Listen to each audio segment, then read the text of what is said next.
Stages of psychosocial development. Comprehension of Erikson's 8 stages of psychosocial development requires an understanding of several basic points.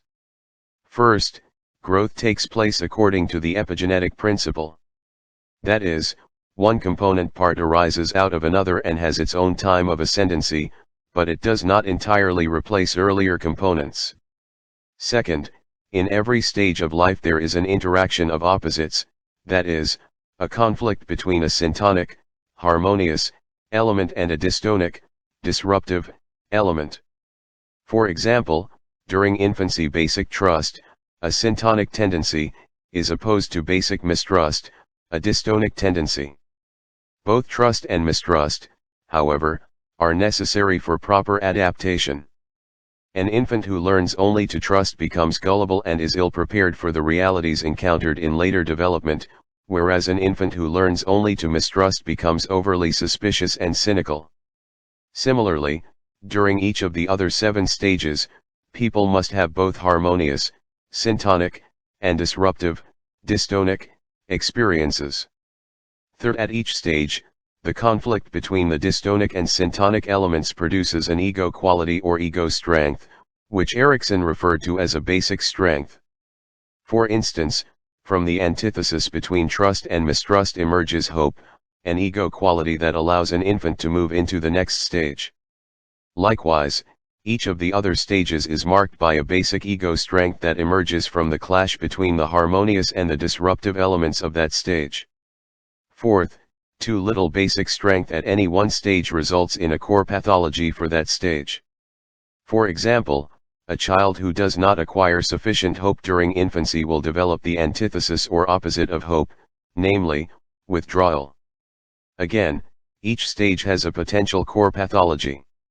Fifth, although Erikson referred to his 8 stages as psychosocial stages, he never lost sight of the biological aspect of human development. Sixth, events in earlier stages do not cause later personality development. Ego identity is shaped by a multiplicity of conflicts and events past, present, and anticipated.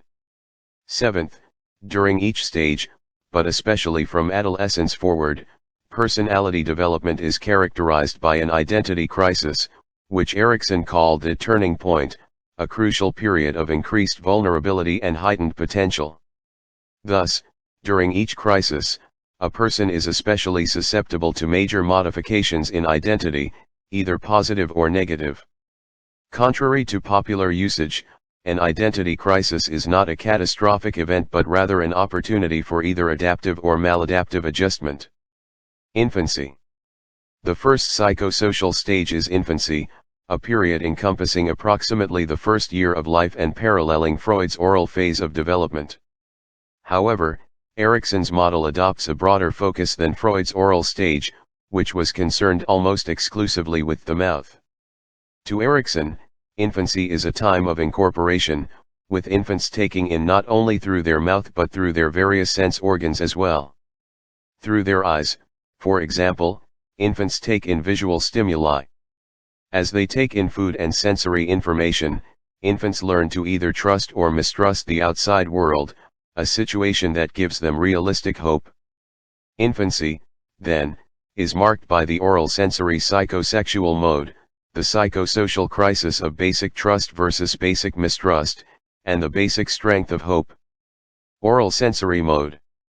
Erikson's expanded view of infancy is expressed in the term oral sensory, a phrase that includes infants' principal psychosexual mode of adapting. The oral sensory stage is characterized by 2 modes of incorporation: receiving and accepting what is given. Infants can receive even in the absence of other people, that is, they can take in air through the lungs and can receive sensory data without having to manipulate others. The second mode of incorporation, however, implies a social context. Infants not only must get, but they also must get someone else to give. This early training in interpersonal relations helps them learn to eventually become givers. In getting other people to give, they learn to trust or mistrust other people, thus setting up the basic psychosocial crisis of infancy, namely, basic trust versus basic mistrust. Basic trust versus Basic mistrust. Infants' most significant interpersonal relations are with their primary caregiver, ordinarily their mother. If they realize that their mother will provide food regularly, then they begin to learn basic trust. If they consistently hear the pleasant, rhythmic voice of their mother, then they develop more basic trust. If they can rely on an exciting visual environment, then they solidify basic trust even more. In other words, if their pattern of accepting things corresponds with culture's way of giving things, then infants learn basic trust. In contrast, they learn basic mistrust if they find no correspondence between their oral sensory needs and their environment. Basic trust is ordinarily syntonic, and basic mistrust, dystonic. Nevertheless, infants must develop both attitudes. Too much trust makes them gullible and vulnerable to the vagaries of the world, whereas too little trust leads to frustration, anger, hostility, cynicism, or depression. Both trust and mistrust are inevitable experiences of infants. All babies who have survived have been fed and otherwise cared for and therefore have some reason to trust. In addition, all have been frustrated by pain, hunger, or discomfort, and thus have a reason to mistrust. Erikson believed that some ratio of trust and mistrust is critical to people's ability to adapt. He told Richard Evans that when we enter a situation, we must be able to differentiate how much we can trust and how much we must mistrust, and I use mistrust in the sense of a readiness for danger and an anticipation of discomfort. The inevitable clash between basic trust and basic mistrust results in people's first psychosocial crisis. If people successfully solve this crisis, they acquire their first basic strength, hope. Hope, the basic strength of infancy. Hope emerges from the conflict between basic trust and basic mistrust. Without the antithetical relationship between trust and mistrust, people cannot develop hope. Infants must experience hunger, pain, and discomfort as well as the alleviation of these unpleasant conditions. By having both painful and pleasurable experiences, infants learn to expect that future distresses will meet with satisfactory outcomes. If infants do not develop sufficient hope during infancy, they will demonstrate the antithesis or the opposite of hope, withdrawal, the core pathology of infancy. With little to hope for, they will retreat from the outside world and begin the journey towards serious psychological disturbance. Early childhood. The second psychosocial stage is early childhood, a period paralleling Freud's anal stage and encompassing approximately the second and third years of life. Again, some differences exist between the views of Freud and Erikson. In Chapter 2, we explained that Freud regarded the anus as the primary erogenous zone during this period and that during the early sadistic anal phase, children receive pleasure in destroying or losing objects, while later they take satisfaction in defecating. Once again, Erikson took a broader view. To him, young children receive pleasure not only from mastering the sphincter muscle but also from mastering other body functions such as urinating, walking, throwing, holding, and so on. In addition, children develop a sense of control over their interpersonal environment, as well as a measure of self-control. However, early childhood is also a time of experiencing doubt and shame as children learn that many of their attempts at autonomy are unsuccessful. Anal urethral muscular mode. During the second year of life, children's primary psychosexual adjustment is the anal urethral muscular mode. At this time, children learn to control their body, especially in relation to cleanliness and mobility. Early childhood is more than a time of toilet training, it is also a time of learning to walk, run, hug parents, and hold on to toys and other objects. With each of these activities, young children are likely to display some stubborn tendencies. They may retain their feces or eliminate them at will, snuggle up to their mother or suddenly push her away, delight in hoarding objects or ruthlessly discard them. Early childhood is a time of contradiction, a time of stubborn rebellion and meek compliance, a time of impulsive self-expression and compulsive deviance, a time of loving cooperation and hateful resistance. This obstinate insistence on conflicting impulses triggers the major psychosocial crisis of childhood: autonomy versus shame and doubt. Autonomy versus shame and doubt. If early childhood is a time for self-expression and autonomy, then it is also a time for shame and doubt. As children stubbornly express their anal urethral muscular mode, they are likely to find a culture that attempts to inhibit some of their self-expression. Parents may shame their children for soiling their pants or for making a mess with their food. They may also instill doubt by questioning their children's ability to meet their standards. The conflict between autonomy and shame and doubt becomes the major psychosocial crisis of early childhood.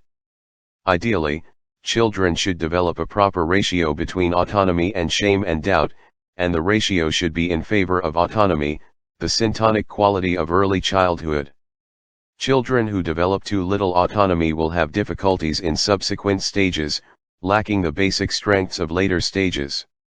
According to Erikson's epigenetic diagrams, autonomy grows out of basic trust, and if basic trust has been established in infancy, then children learn to have faith in themselves, and their world remains intact while they experience a mild psychosocial crisis.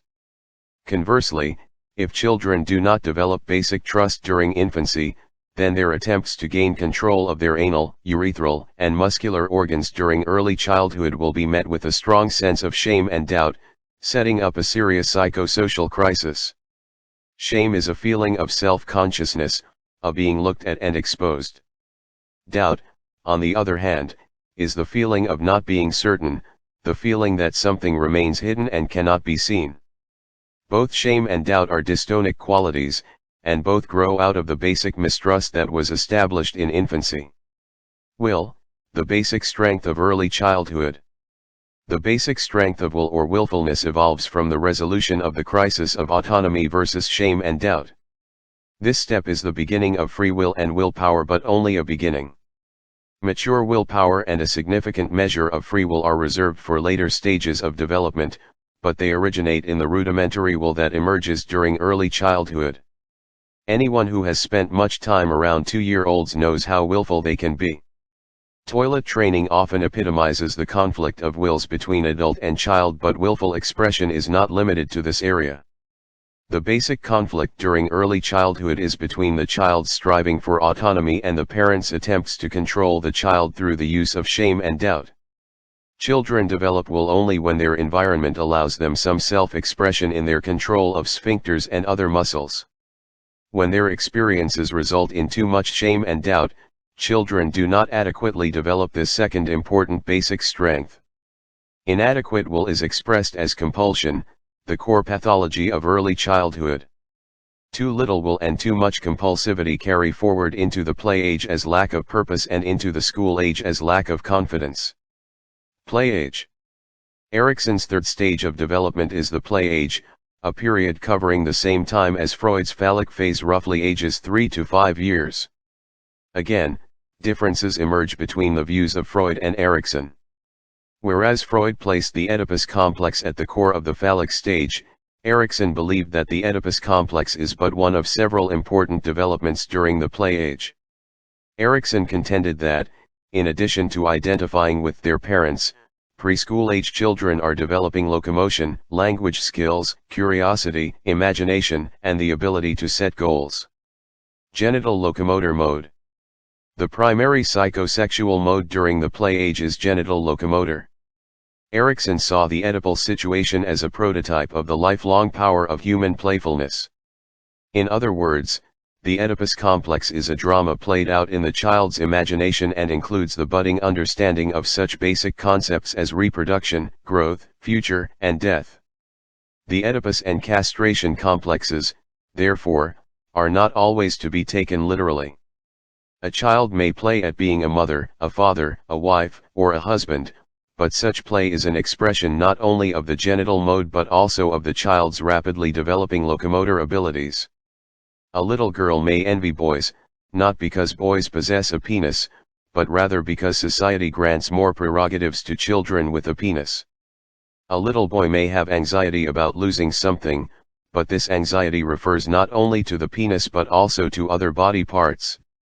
The Oedipus complex, then, is both more than and less than what Freud believed, and infantile sexuality is a mere promise of things to come. Unless sexual interest is provoked by cultural sex play or by adult sexual abuse, the Oedipus complex produces no harmful effects on later personality development. The interest that play-age children have in genital activity is accompanied by their increasing facility at locomotion. They can now move with ease, running, jumping, and climbing with no conscious effort, and their play shows both initiative and imagination. Their rudimentary will, developed during the preceding stage, is now evolving into activity with a purpose. Children's cognitive abilities enable them to manufacture elaborate fantasies that include Oedipal fantasies but also include imagining what it is like to be grown up, to be omnipotent, or to be a ferocious animal. These fantasies, however, also produce guilt and thus contribute to the psychosocial crisis of the play age, namely, initiative versus guilt. Initiative versus guilt. As children begin to move around more easily and vigorously and as their genital interest awakens, they adopt an intrusive head-on mode of approaching the world. Although they begin to adopt initiative in their selection and pursuit of goals, many goals, such as marrying their mother or father or leaving home, must either be repressed or delayed. The consequence of these taboo and inhibited goals is guilt.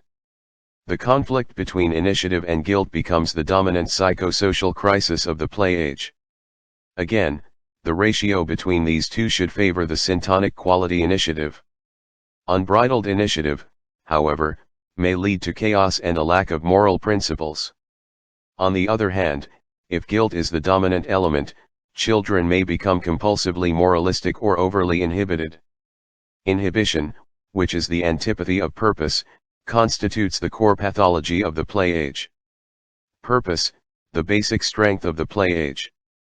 The conflict of initiative versus guilt produces the basic strength of purpose. Children now play with a purpose, competing at games in order to win or to be on top. Their genital interests have a direction, with mother or father being the object of their sexual desires. They set goals and pursue them with purpose. Play age is also the stage in which children are developing a conscience and beginning to attach labels such as right and wrong to their behavior. This youthful conscience becomes the cornerstone of morality. Erikson, 1968, p. 119. School age. Erikson's concept of school age covers development from about age 6 to approximately age 12 or 13 and matches the latency years of Freud's theory. At this age, the social world of children is expanding beyond family to include peers, teachers, and other adult models. For school-age children, their wish to know becomes strong and is tied to their basic striving for competence. In normal development, children strive industriously to read and write, to hunt and fish, or to learn the skills required by their culture. School age does not necessarily mean formalized schools. In contemporary literate cultures, schools and professional teachers play a major part in children's education, whereas in pre-literate societies, adults use less formalized but equally effective methods to instruct children in the ways of society. Latency. Erikson agreed with Freud that school age is a period of psychosexual latency. Sexual latency is important because it allows children to divert their energies to learning the technology of their culture and the strategies of their social interactions. As children work and play to acquire these essentials, they begin to form a picture of themselves as competent or incompetent. These self-images are the origin of ego identity, that feeling of I or me-ness that evolves more fully during adolescence. Industry versus inferiority. Although school age is a period of little sexual development, it is a time of tremendous social growth.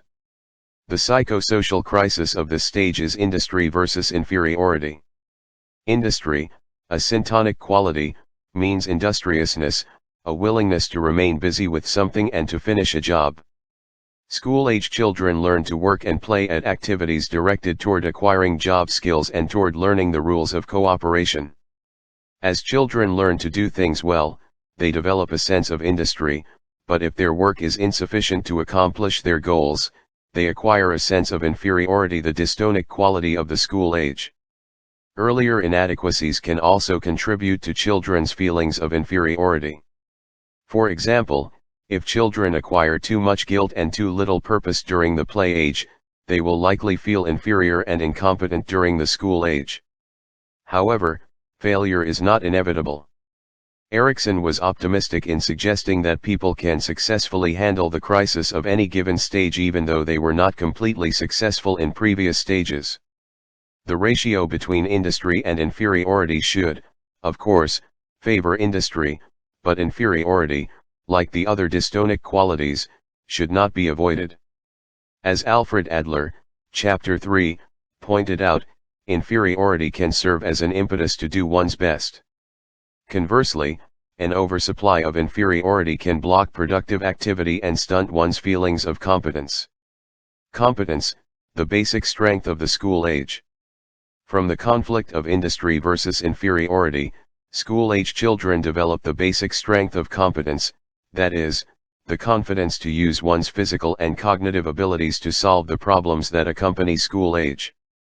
Competence lays the foundation for cooperative participation in productive adult life. If the struggle between industry and inferiority favors either inferiority or an overabundance of industry, children are likely to give up and regress to an earlier stage of development.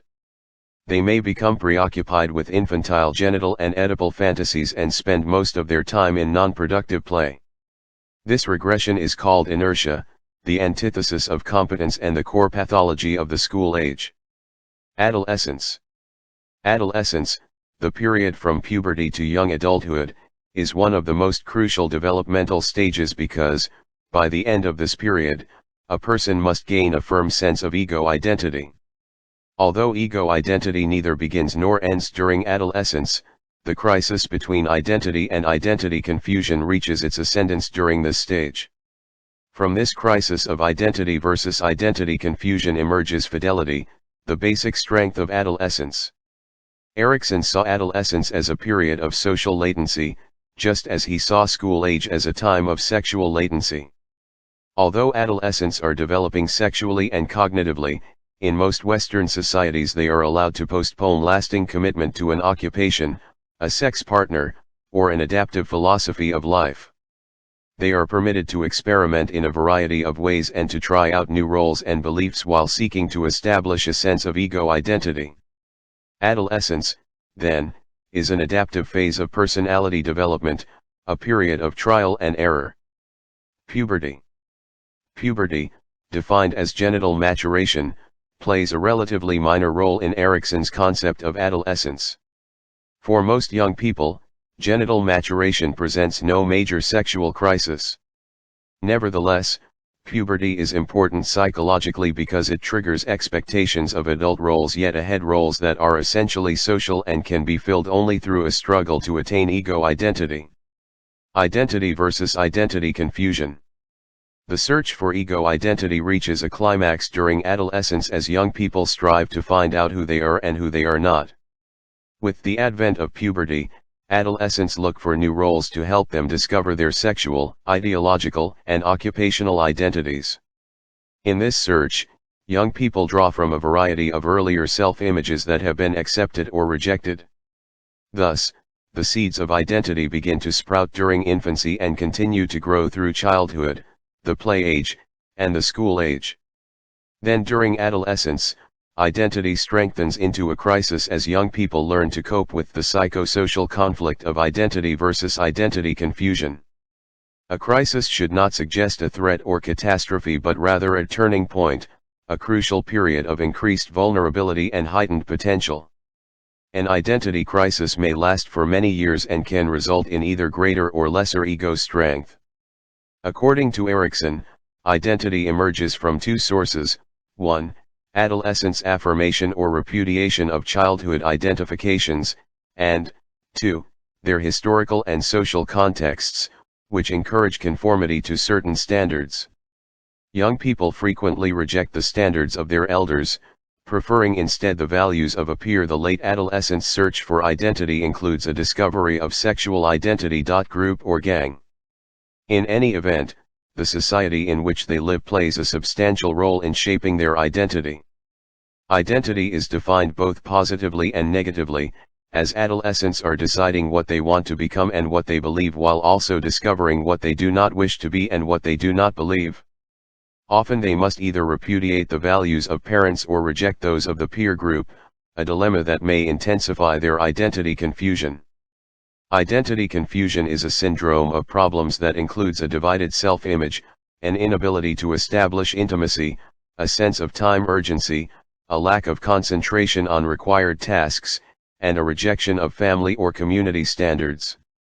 As with the other dystonic tendencies, some amount of identity confusion is both normal and necessary. Young people must experience some doubt and confusion about who they are before they can evolve a stable identity. They may leave home, as Erikson did, to wander alone in search of self, experiment with drugs and sex, identify with a street gang, join a religious order, or rail against the existing society, with no alternative answers. Or they may simply and quietly consider where they fit into the world and what values they hold dear. Once again, Erikson's theory is consistent with his own life. At age 18 and feeling alienated from the standards of his bourgeois family, Erikson set about searching for a different style of life. Gifted at sketching and with more identity confusion than identity, he spent the next 7 years wandering through southern Europe in search of an identity as an artist. Erikson referred to this stage of his life as a time of discontent, rebellion, and identity confusion. Although identity confusion is a necessary part of our search for identity, too much confusion can lead to pathological adjustment in the form of regression to earlier stages of development. We may postpone the responsibilities of adulthood and drift aimlessly from one job to another, from one sex partner to another, or from one ideology to another. Conversely, if we develop the proper ratio of identity to identity confusion, we will have 1. Faith in some sort of ideological principle, 2. The ability to freely decide how we should behave, 3.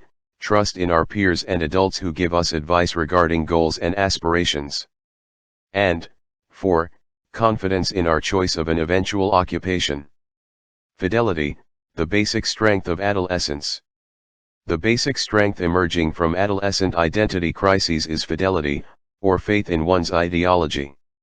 After establishing their internal standards of conduct, adolescents are no longer in need of parental guidance but have confidence in their own religious, political, and social ideologies. The trust learned in infancy is basic for fidelity in adolescence. Young people must learn to trust others before they can have faith in their own view of the future. They must have developed hope during infancy, and they must follow hope with the other basic strengths: will, purpose, and competence. Each is a prerequisite for fidelity, just as fidelity is essential for acquiring subsequent ego strengths. The pathological counterpart of fidelity is role repudiation, the core pathology of adolescence that blocks one's ability to synthesize various self-images and values into a workable identity. Role repudiation can take the form of either diffidence or defiance. Diffidence is an extreme lack of self-trust or self-confidence and is expressed as shyness or hesitancy to express oneself. In contrast, defiance is the act of rebelling against authority. Defiant adolescents stubbornly hold to socially unacceptable beliefs and practices simply because these beliefs and practices are unacceptable. Some amount of role repudiation, Erikson believed, is necessary, not only because it allows adolescents to evolve their personal identity, but also because it injects some new ideas and new vitality into the social structure. Young adulthood. After achieving a sense of identity during adolescence, people must acquire the ability to fuse that identity with the identity of another person while maintaining their sense of individuality. Young adulthood, a time from about age 19 to 30, is circumscribed not so much by time as by the acquisition of intimacy at the beginning of the stage and the development of generativity at the end. For some people, this stage is a relatively short time, lasting perhaps only a few years. For others, young adulthood may continue for several decades. Young adults should develop mature genitality, experience the conflict between intimacy and isolation, and acquire the basic strength of love. Genitality. Much of the sexual activity during adolescence is an expression of one's search for identity and is basically self-serving. True genitality can develop only during young adulthood when it is distinguished by mutual trust and a stable sharing of sexual satisfactions with a loved person. It is the chief psychosexual accomplishment of young adulthood and exists only in an intimate relationship. Intimacy versus isolation. Young adulthood is marked by the psychosocial crisis of intimacy versus isolation. Intimacy is the ability to fuse one's identity with that of another person without fear of losing it. Because intimacy can only be achieved after people have formed a stable ego, the infatuations often found in young adolescents are not true intimacy. People who are unsure of their identity may either shy away from psychosocial intimacy or desperately seek intimacy through meaningless sexual encounters.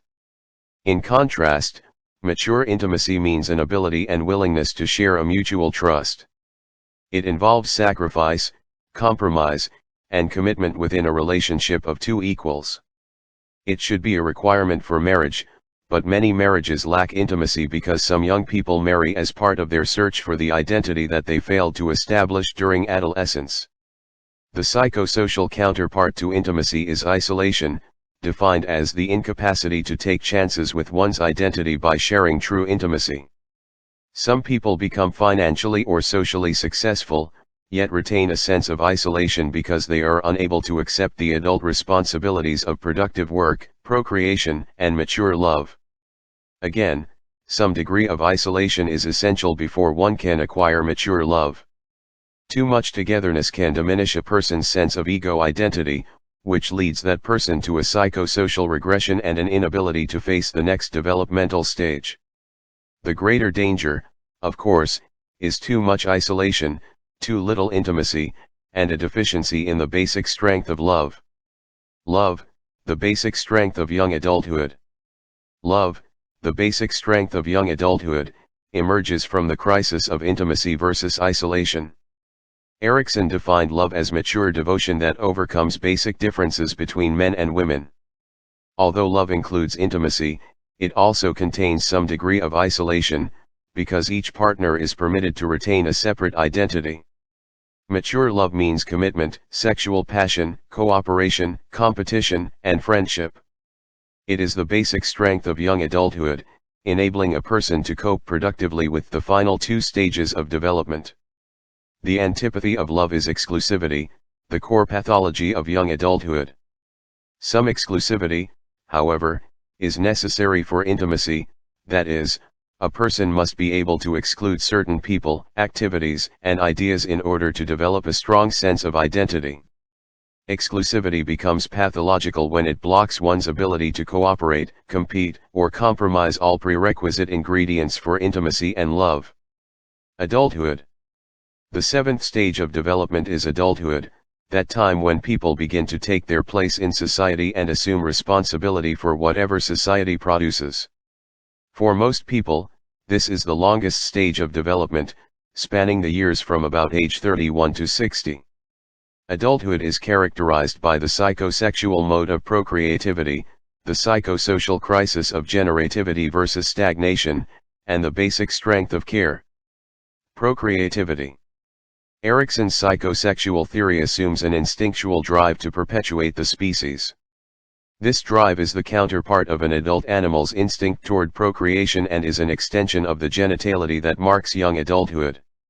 However, procreativity refers to more than genital contact with an intimate partner. It includes assuming responsibility for the care of offspring that result from that sexual contact. Ideally, procreation should follow from the mature intimacy and love established during the preceding stage. Obviously, people are physically capable of producing offspring before they are psychologically ready to care for the welfare of these children.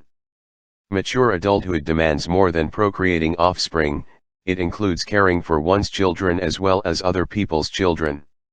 In addition, it encompasses working productively to transmit culture from one generation to the next. Generativity versus stagnation. The syntonic quality of adulthood is generativity, defined as the generation of new beings as well as new products and new ideas.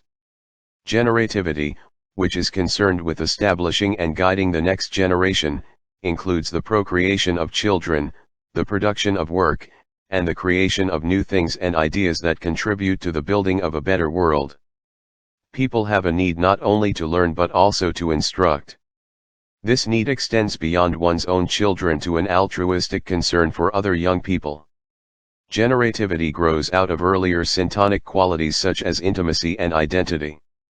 As noted earlier, intimacy calls for the ability to fuse one's ego to that of another person without fear of losing it.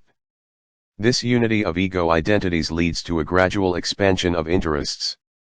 During adulthood, one-to-one intimacy is no longer enough. Other people, especially children, become part of one's concern. Instructing others in the ways of culture is a practice found in all societies. For the mature adult, this motivation is not merely an obligation or a selfish need but an evolutionary drive to make a contribution to succeeding generations and to ensure the continuity of human society as well. The antithesis of generativity is self-absorption and stagnation. The generational cycle of productivity and creativity is crippled when people become too absorbed in themselves, too self-indulgent. Such an attitude fosters a pervading sense of stagnation. Some elements of stagnation and self-absorption, however, are necessary. Creative people must, at times, remain in a dormant stage and be absorbed with themselves in order to eventually generate new growth. The interaction of generativity and stagnation produces care, the basic strength of adulthood. Care, the basic strength of adulthood. Erikson defined care as a widening commitment to take care of the persons, the products, and the ideas one has learned to care for. As the basic strength of adulthood, care arises from each earlier basic ego strength. One must have hope, will, purpose, competence, fidelity, and love in order to take care of that which one cares for. Care is not a duty or obligation but a natural desire emerging from the conflict between generativity and stagnation or self-absorption. The antipathy of care is rejectivity, the core pathology of adulthood. Rejectivity is the unwillingness to take care of certain persons or groups. Rejectivity is manifested as self-centeredness, provincialism, or pseudo-speciation, that is, the belief that other groups of people are inferior to one's own. It is responsible for much of human hatred, destruction, atrocities, and wars. As Erikson said, rejectivity has far-reaching implications for the survival of the species as well as for every individual's psychosocial development. Old age. The eighth and final stage of development is old age. Erikson was in his early 40s when he first conceptualized this stage and arbitrarily defined it as the period from about age 60 to the end of life. Old age need not mean that people are no longer generative. Procreation, in the narrow sense of producing children, may be absent, yet old people can remain productive and creative in other ways. They can be caring grandparents to their own grandchildren as well as to other younger members of society. Old age can be a time of joy, playfulness, and wonder, but it is also a time of senility, depression, and despair. The psychosexual mode of old age is generalized sensuality, the psychosocial crisis is integrity versus despair, and the basic strength is wisdom. Generalized sensuality. The final psychosexual stage is generalized sensuality. Erikson had little to say about this mode of psychosexual life, but one may infer that it means to take pleasure in a variety of different physical sensations, sights, sounds, tastes, odors, embraces, and perhaps genital stimulation. Generalized sensuality may also include a greater appreciation for the traditional lifestyle of the opposite sex. Men become more nurturant and more acceptant of the pleasures of non-sexual relationships, including those with their grandchildren and great-grandchildren. Women become more interested and involved in politics, finance, and world affairs. A generalized sensual attitude, however, is dependent on one's ability to hold things together, that is, to maintain integrity in the face of despair. Integrity versus despair. A person's final identity crisis is integrity versus despair. At the end of life, the dystonic quality of despair may prevail, but for people with a strong ego identity who have learned intimacy and who have taken care of both people and things, the syntonic quality of integrity will predominate. Integrity means a feeling of wholeness and coherence, an ability to hold together one's sense of I-ness despite diminishing physical and intellectual powers. Ego integrity is sometimes difficult to maintain when people see that they are losing familiar aspects of their existence, for example, spouse, friends, physical health, body strength, mental alertness, independence, and social usefulness. Under such pressure, people often feel a pervading sense of despair, which they may express as disgust, depression, contempt for others, or any other attitude that reveals a non-acceptance of the finite boundaries of life. Despair literally means to be without hope. Reveals that despair, the last dystonic quality of the life cycle, is in the opposite corner from hope, a person's first basic strength. From infancy to old age, hope can exist. Once hope is lost, despair follows, and life ceases to have meaning.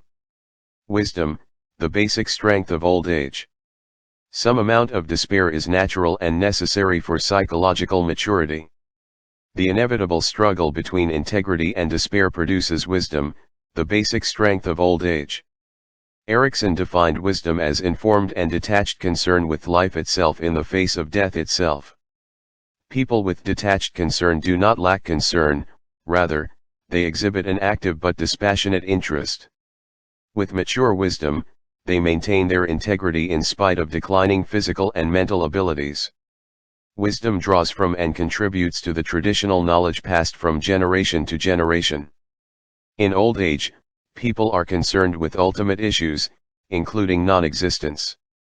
The antithesis of wisdom and the core pathology of old age is disdain, which Erikson defined as a reaction to feeling, and seeing others, in an increasing state of being finished, confused, helpless.